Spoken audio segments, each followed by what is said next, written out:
Olá pessoal, estamos aqui para o nosso terceiro bloco de aulas nesse ensino remoto de bioquímica e nesse bloco a gente vai começar o que eu chamo de segunda parte da disciplina. Então, na primeira parte das disciplinas, nós nos ocupamos de aprender sobre os tipos de biomoléculas, né? Os principais. A gente viu as proteínas, ainda no ensino presencial, nós vimos carboidratos, nós vimos ácidos nucleicos, nós vimos os lipídios.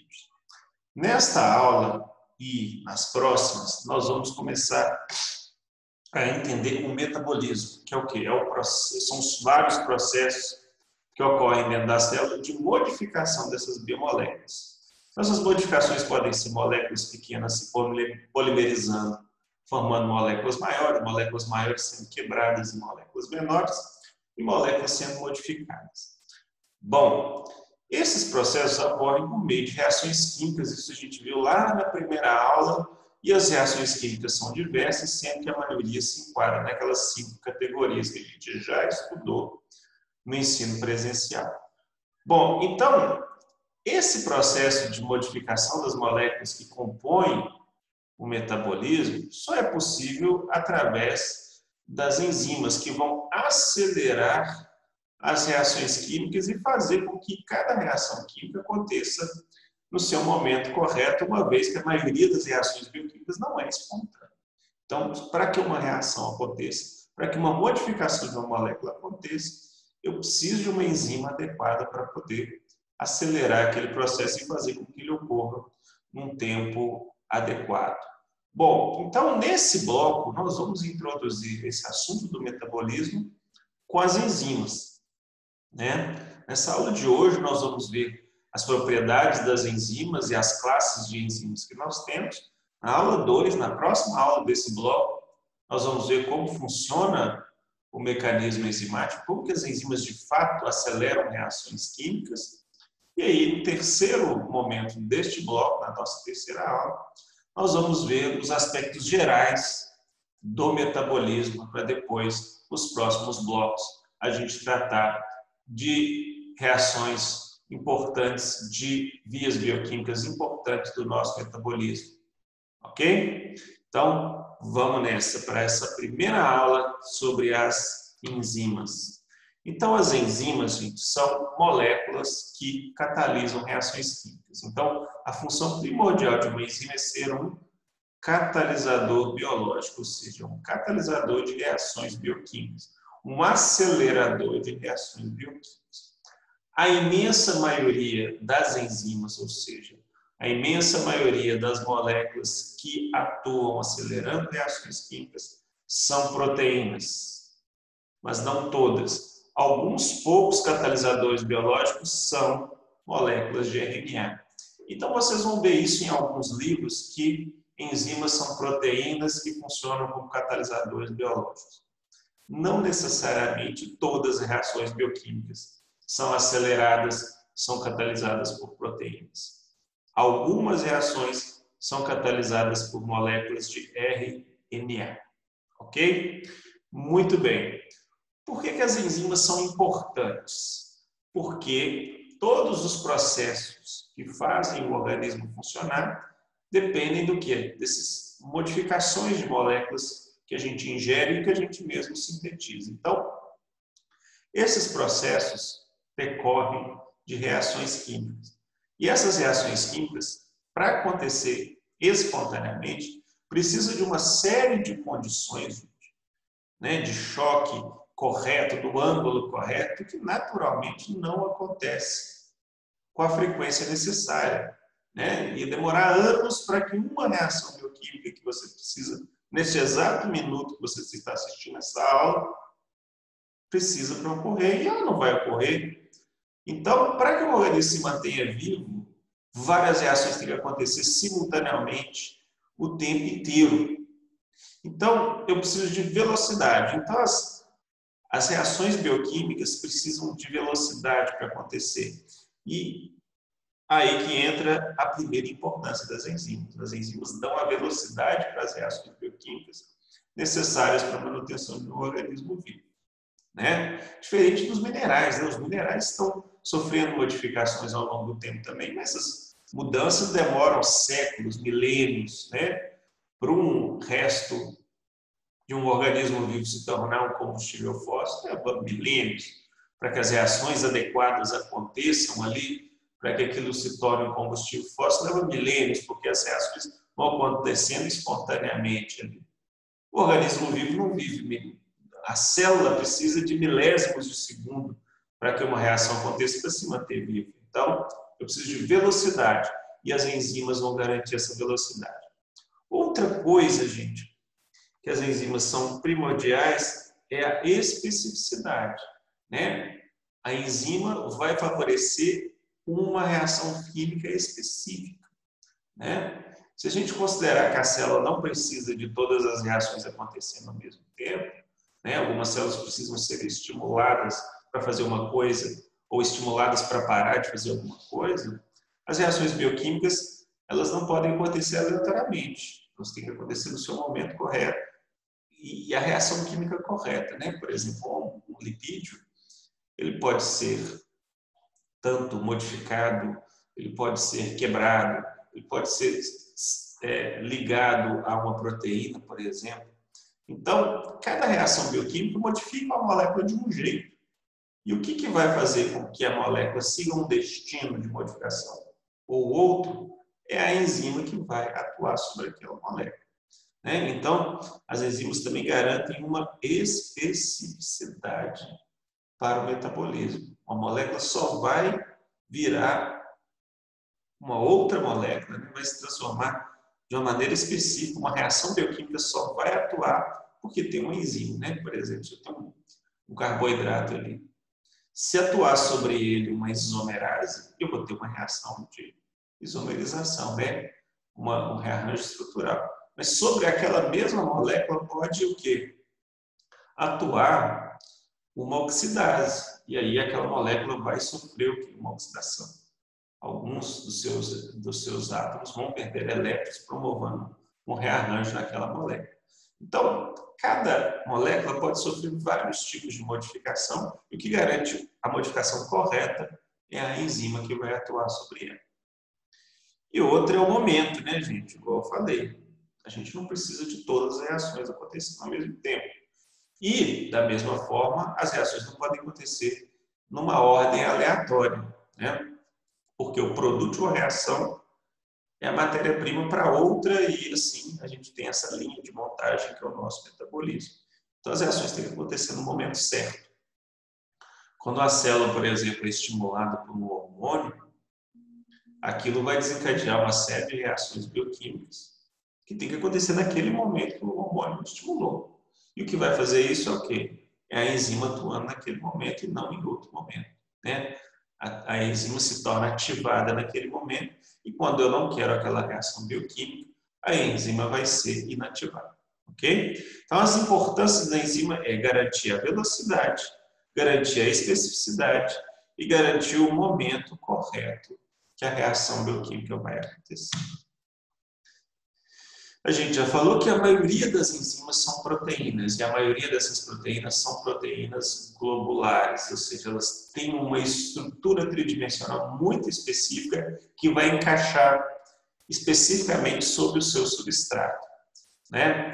Então, a gente já viu lá nas aulas de proteínas que o ligante se liga especificamente a um sítio da proteína. No caso das enzimas, esse termo ligante vai se chamar substrato, então.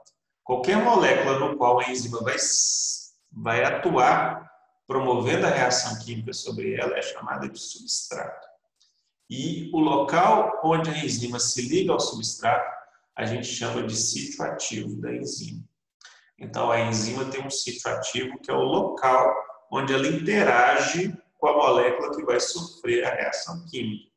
E essa molécula que vai sofrer a reação química, nós vamos chamá-la de substrato. Okay? Ao final da reação química, né, catalisada pela enzima, a molécula nova vai ser completamente diferente da inicial, antes da reação. Então, essa molécula que sofreu a modificação, que antes era substrato, depois da reação química, ela é chamada de produto. Então, nós temos substrato, que sofre a reação química sob a ajuda da enzima, no final eu tenho o produto. Né? Então, as enzimas, gente, elas têm uma alta especificidade pelo seu substrato. Então, uma enzima vai atuar sobre um ou poucos substratos. Isso vai garantir a especificidade lá que eu falei. E a velocidade é muito grande, gente. Então, assim, ela pode acelerar uma reação bioquímica de 1000 até 10 a elevada a 20, gente. É 10 com mais 20 zerinhos ali a velocidade. Então, por exemplo, reações que poderiam demorar um século para acontecer espontaneamente, a enzima faz com que ela aconteça, ela ocorra em milésimos de segundo. Ok? Por quê? Porque as células não podem se dar ao luxo de esperar um século para obter o produto de uma reação. Ela precisa daquilo quase que imediatamente. Bom, outra coisa importante das enzimas é que ela pode ser o quê? E deve ser regulada. Então, a ação da enzima, gente, ela é regulada. Então, a enzima fica ativada ou inativada de acordo com os estímulos que aquela enzima recebe. Quais são os principais tipos de estímulos que uma enzima recebe? Nós vamos ver mais para frente isso em detalhe, mas você pode receber estímulos gerais do meio, como, por exemplo, uma modificação de pH do meio, ou você pode ter estímulos específicos para aquela enzima. Se aquela enzima, por exemplo, estiver sob a ação de um inibidor ou ação de um ativador, que é o modulador alostérico. No modulador alostérico. Eu lembro disso lá na primeira aula. Volta lá nas aulas de proteína para vocês entenderem o que é o modulador. O modulador é aquela molécula que se liga à enzima, no caso uma proteína, e modifica aquela proteína, fazendo com que ela mude um pouco sua funcionalidade. No caso aqui das enzimas, muitas enzimas são ativadas ou desativadas mediante a ligação desse modulador. Ou seja, é um ativador ou inibidor. Nós vamos ver isso mais para frente. Tá? Então, é importante que eu consiga ligar e desligar enzimas. Por quê? Porque assim eu consigo fazer com que certas reações ocorram num dado momento e outras não. Ok? Muito bem. Outra coisa importantíssima é que as enzimas fazem com que as reações sejam acopladas. Ou seja, o produto de uma é o substrato da outra e elas vão acontecendo o quê? Em cascata, em cadeia. Uma reação, a reação 1, ela determina o que vai acontecer na reação 2, o que acontece na 3, na 4, formando uma via de reações, ou seja, uma cascata de reações químicas, uma corrente de reações químicas que nós chamamos de vias metabólicas. Então, essas vias metabólicas é que determinam o metabolismo. As modificações das moléculas, das biomoléculas, nem sempre ocorrem por meio de uma única reação. Às vezes eu preciso fazer várias modificações em série numa molécula para que eu tenha um produto final adequado para desempenhar a sua função na célula. Então, ela é um produto coordenado de reações químicas que acontecem sequencialmente, uma após a outra. Ok? Outra coisa importante das enzimas, a gente já falou várias aqui, especificidade, velocidade, capacidade de ser regulada. E agora nós vamos para mais uma propriedade das enzimas aqui. Algumas, tá? Nem todas. Para desempenhar o seu papel catalítico, ou seja, para conseguir acelerar uma reação química, ela precisa de uma molécula adicional para ajudar. E essas moléculas adicionais são chamadas de cofatores. Então, o que é um cofator? São moléculas de naturezas diversas que a enzima precisa de tê-las ali somadas ao processo para que elas consigam desempenhar a reação química. Então, ela é um ajudante, Então, o cofator é quem ajuda a enzima a desempenhar a sua reação química. Por exemplo, aqui, se eu sou uma enzima redutase, o que eu vou fazer? Eu sou uma enzima que vai acelerar uma reação de ganho de elétrons por parte de uma molécula. Esses elétrons têm que vir de algum lugar. Se eu for esperar a presença aleatória de uma molécula doadora de elétrons ali se encaixar no processo para a enzima ir lá e tirar o elétron de uma e passar para outra, isso vai demorar séculos. Então, o que a enzima faz? Ela tem um sítio específico para se ligar um aceptor eletrônico, ou seja, uma molécula que tem facilidade para doar esses elétrons. Ela tem um cofator ali. Esse cofator é o cara que vai dar os elétrons para que a enzima faça a redução. Então, gente, os cofatores são moléculas que vão ajudar a enzima a desempenhar o seu papel, tá bom? E aí existem 4 grupos de cofatores, que vai variar do quê? Primeiro, de acordo com a natureza, ou seja, se esse cofator é orgânico ou inorgânico. E segundo, se esse cofator vai se ligar à enzima permanentemente, se transformando num grupo prostético, ou vai se ligar temporariamente, ou seja, apenas enquanto ela está desempenhando o seu papel de ajudante na reação. Então, a gente tem 2 grandes grupos baseados na natureza da molécula. Se a molécula é orgânica, nós chamamos aquele cofator de coenzima. Se a molécula é inorgânica, nós vamos chamar aquele cofator de íon essencial. Ok? Muito bem. Tanto íons essenciais quanto cofatores podem se ligar temporariamente ou se ligar permanentemente à enzima. Certo? Então, se a gente pegar os íons essenciais, aqueles íons essenciais se ligam temporariamente, eu vou chamá-los apenas de íons ativadores, né? Se aqueles íons essenciais se ligam à enzima permanentemente e não saem mais, eu vou chamá-los de íons, e essas enzimas vão ser chamadas de metaloenzimas. A gente já viu isso. Então, ela vai se transformar num grupo prostético iônico daquela enzima, e aquela enzima vai se chamar metaloenzima, porque ela vai ganhar aquele íon permanentemente. No caso das coenzimas, que são ajudantes orgânicos, eu posso ligar aquele ajudante também de maneira temporária, e aí aquele cofator vai se chamar co-substrato, ou vai se ligar permanentemente à enzima, e eu vou chamá-lo de grupo prostético. Se vocês lembrarem das últimas aulas lá de vitaminas, existe uma vitamina lá, que é a biotina, que vai atuar como um grupo prostético de algumas enzimas. Eles vão se ligar à enzima permanentemente e não vão se soltar mais. Ok? Muito bem. Então, o que esses cofatores de fato fazem? Então, aqui é só um exemplo de uma enzima chamada anidrase carbônica que vai agir sobre quem? Sobre o CO2. Então, se a gente pegar nesse desenho aqui, essa parte azul da enzima aqui, ó, essa parte azul da enzima é o seu sítio catalítico, ou seja, é o local onde o quê? O substrato tem que encaixar especificamente para que aquele substrato seja modificado. Muito bem. Nesse caso, o que eu estarei modificando é o quê? A molécula de CO2, transformando essa molécula de CO2 em bicarbonato. Então, vai entrar CO2 e sair bicarbonato. Substrato CO2, produto bicarbonato. Então, o CO2, gente,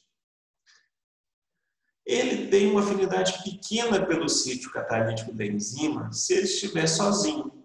Porém, se a enzima está ligada ao seu cofator metálico ali, ó, chamado íon zinco, o íon zinco, então, vai gerar um ambiente propício, ou seja, vai gerar um ambiente que vai atrair o CO2 para o sítio, e aí eu vou conseguir fazer a reação química. Então, aqui neste caso, o cofator ajuda na atração do substrato para o sítio. Então, no exemplo passado que eu dei sobre a redutase lá, que precisa do cofator para doar elétrons, nesse caso aqui eu precisei do cofator para tornar o sítio mais atraente para o substrato, ou seja, o sítio ter mais encaixe pelo substrato, mais afinidade pelo substrato, ok? Muito bem. Então, gente, várias enzimas possuem cofatores metálicos, aqui só uma lista. Então, nem sempre é o zinco, que eu dei o exemplo, mas pode ser, por exemplo, o níquel, molibdênio, manganês, né? Potássio, ferro, cobre. Então, esses íons são muito específicos, né? E por isso que a gente precisa deles, mas em quantidades muito pequenas, para ajudar essas enzimas específicas a trabalhar.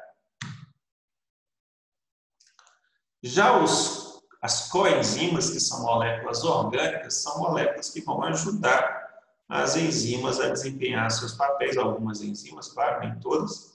E a gente viu na última aula que existe uma série de cofatores, né, chamados de coenzimas, porque são moléculas orgânicas, que derivam de quem? Derivam das vitaminas. Aqui eu estou colocando aqui, ó, várias moléculas que atuam como coenzimas, que têm como base moléculas, né, que a gente chama de vitamina, e aqui nesse trabalho aqui, vitaminas do complexo B.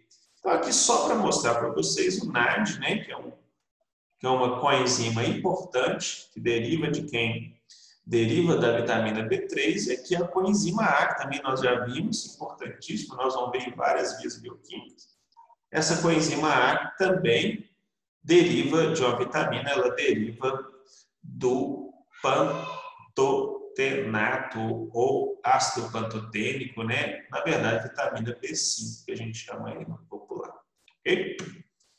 Bom, então, as enzimas, gente, funcionam de maneira específica. Então, cada enzima favorece uma determinada categoria de reação bioquímica. Então, se eu tenho uma enzima, ela vai desencadear apenas, por exemplo, uma redução e não uma modificação estrutural. Então, cada enzima funciona especificamente para fazer uma coisa sobre o seu substrato.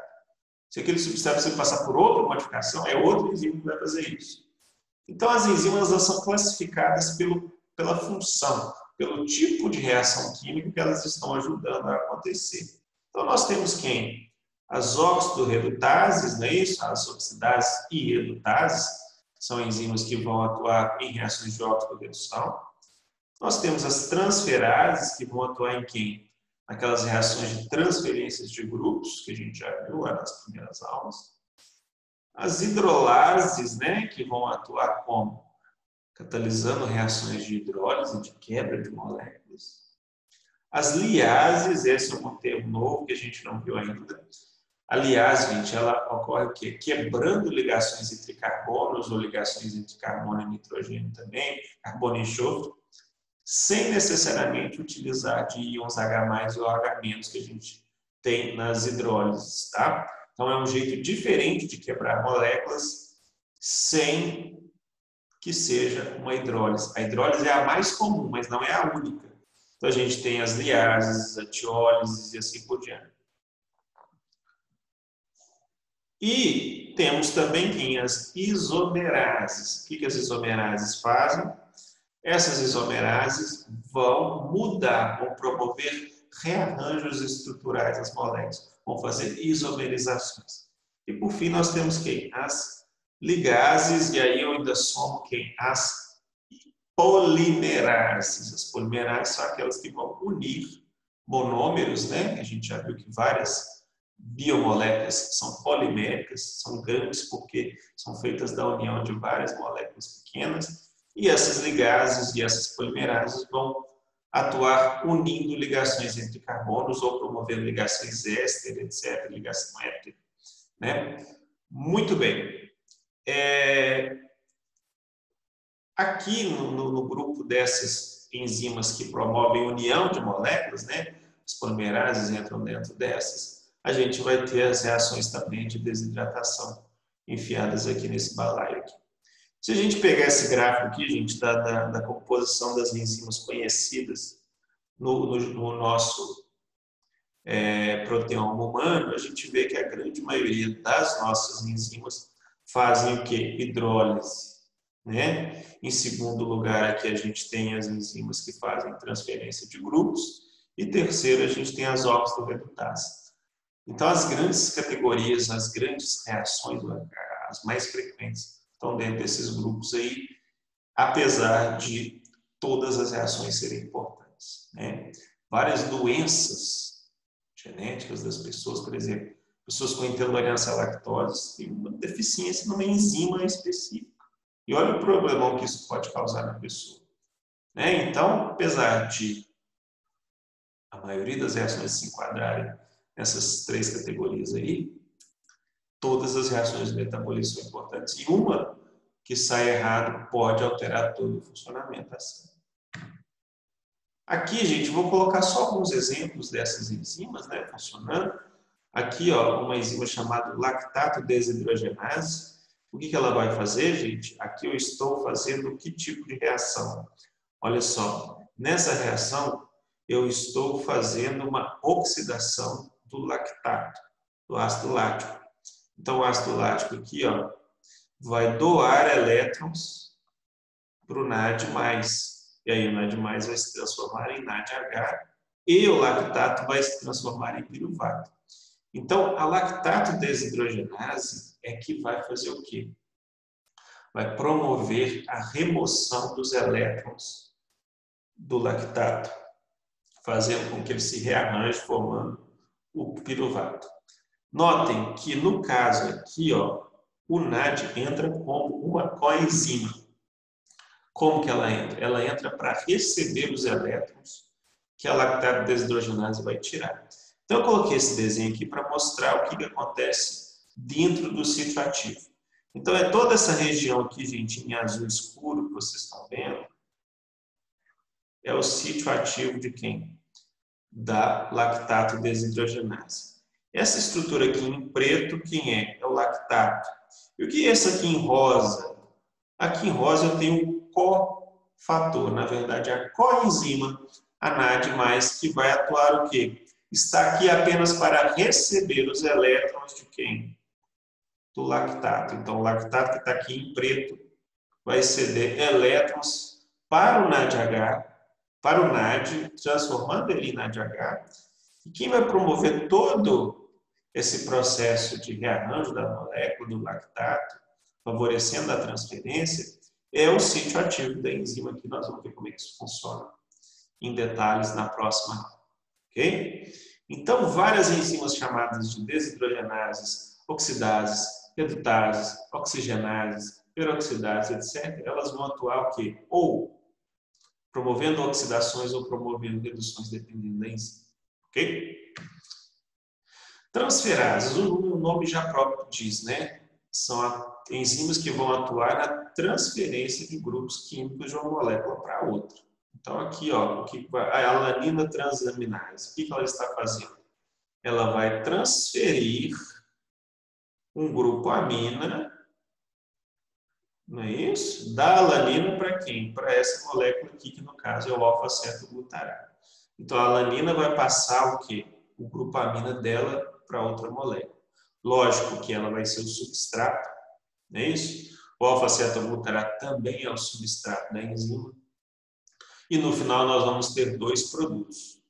A alanina, que perdeu o seu grupo amina, vai se transformar em piruvato. E o alfa-cetoglutarato, que ganhou o grupo, também não vai ser mais alfa-cetoglutarato. Ele vai ser o glutamato. Então, essas duas moléculas são substratos, substrato 1, substrato 2. E ao final da reação eu tenho o produto 1 e o produto 2. E essa reação foi o quê? A transferência do grupo amina da molécula 1 para a molécula 2. Ao final da reação, nenhuma das duas vão ser a mesma, mas uma perdeu, a outra ganhou a amina. E aí são duas moléculas novas, são os novos produtos. Ok? Essa reação só foi possível com quem? Com a enzima alanina transaminase. Ok? Hidrolases. As hidrolases fazem hidrólise. O que a hidrólise faz? Ela vai quebrar reações químicas, né? Quebrar ligações químicas, desculpa. E, para compensar essa quebra, onde um carbono fica com excesso de elétrons com falta, ela vai encaixar ali no lugar. hidrogênios e hidroxilas. A gente já falou disso a exaustão nas últimas aulas. Então, aqui a gente tem uma molécula chamada pirofosfato, que é a união de dois fosfatos. E eu quero quebrar esses dois fosfatos, né? Eu quero separá-los. Então, eu vou fazer isso por hidrólise, e a enzima que vai fazer isso é a pirofosfatase. E o que está entrando aqui é a água. E a água, na verdade, ela não está entrando na forma de água, ela está entrando na forma de H+, e OH-.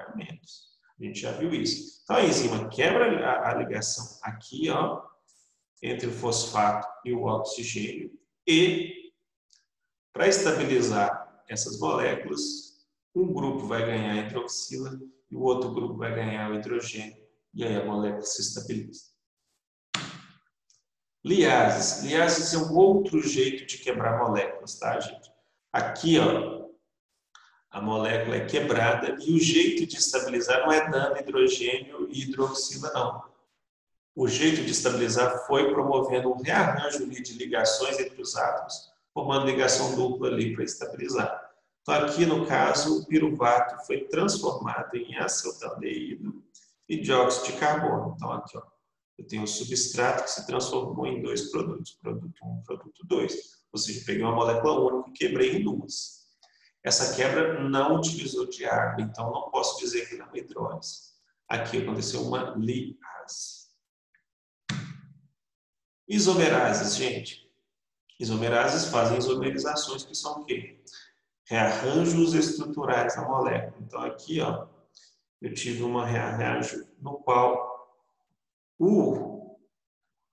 a alanina, né, esse aminoácido, mudou de forma L para a forma D, forma levógena para a forma destrógena. Eu vou ver um arranjo dos grupos em torno do carbono quiral. É possível fazer isso? É. Só que eu tenho que ter a enzima correta para isso, e a enzima correta aqui é a alanina racemase. Ligases, gente. As ligases, diferentemente das liases e das hidrolases, o que elas fazem? Elas unem grupos. Então, normalmente, quando tem a ação de uma ligase, eu estou entrando com um ou dois substratos e saindo com um produto. Ok? Então, aqui o que está acontecendo? Eu estou pegando o glutamato como substrato e estou entrando também com o quê? Com este grupo íon amônio aqui como substrato. Substrato 1, substrato 2, para uni-los e formar este produto aqui, ó, a glutamina. Tá vendo aqui, ó, que o grupo amino, ó, entrou aonde? Entrou aqui embaixo, ó. Certo? Então, eu estou unindo duas moléculas através de uma ligação. E essa ligação foi catalisada pela ligase. Tá? Então, ela catalisa a ligação de dois substratos. Existe uma outra forma de fazer isso, que é através de quê? De desidratação. Então, várias polimerases vão fazer essa união por meio de desidratação. Como faz isso? A enzima vai tirar um grupo hidroxila de uma molécula, o hidrogênio da outra e ligá-las. Lembram disso? Ok, gente. Então, esse é o assunto da nossa primeira aula desse bloco. Na nossa próxima aula, nós vamos ver como que as enzimas ajudam a todos esses tipos de reações químicas acontecerem, né? Nós vamos entender um pouco dessa dinâmica da reação química. E isso vai ser a base de tudo que a gente vai ver nos próximos blocos. Então, nos próximos blocos, eu só vou falar que uma reação aconteceu de um jeito. Por exemplo, ó, aqui ocorreu uma isomerização. Quem ajudou foi essa isomerase aqui. Então, gente, vocês já vão ter que saber o que aconteceu, pelo menos imaginar o que aconteceu. Então, entender o mecanismo enzimático é importante para vocês entenderem a base do metabolismo, ok? Então, fechamos essa nossa primeira aula, enquanto vocês na próxima, onde eu vou falar sobre mecanismo de ação das enzimas. Abraço, pessoal, enquanto vocês na próxima.